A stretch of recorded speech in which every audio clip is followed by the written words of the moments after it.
काम धाम करके हम आईनी सरे में।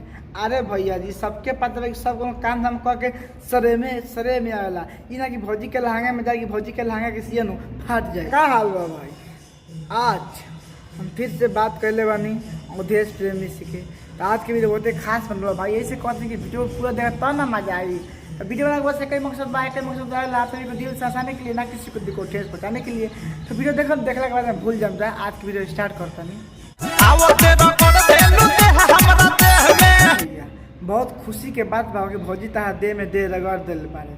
कितना कहना कि मेहरारू जब मरत काम धाम कर के आवेला नु तो भाग जाला देवे लिया ना। लेकिन तहार मेहरारू इतना खूबसूरत भी है, इतना अच्छा भी है कि तहारा लगे आके आ खुद कहत है कि ये बता पटा के पेल दो भैया। अगर ताजा पेलवा के शौक बा तब फिर से कह दिला हम अगला पेली तो क्या कहेगा सार बोल छुछुना हट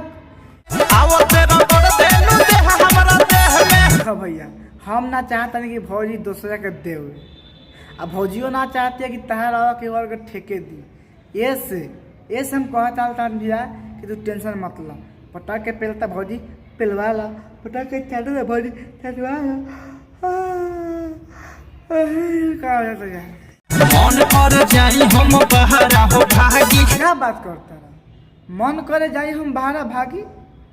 तू बहरा भाग जीबो ऐसे करबा? अरे भैया ऐसे मत करिया हो।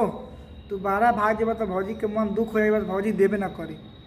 मन करे जाई हम बहरा हो भागी। अच्छा मन करे जाई हम बहरा न भागी। ए भैया एगो बात कहल चाहता है। पहले भौजी के बात सुना, भौजी का कहल चाहती है और बाद में तू बाहर भागिया या झाड़ छिली हो। बात करता रहो ए राजा लेला तो सुती हो आए तो बहन चो भौजी सच में तारा इतना मन कर देवे के।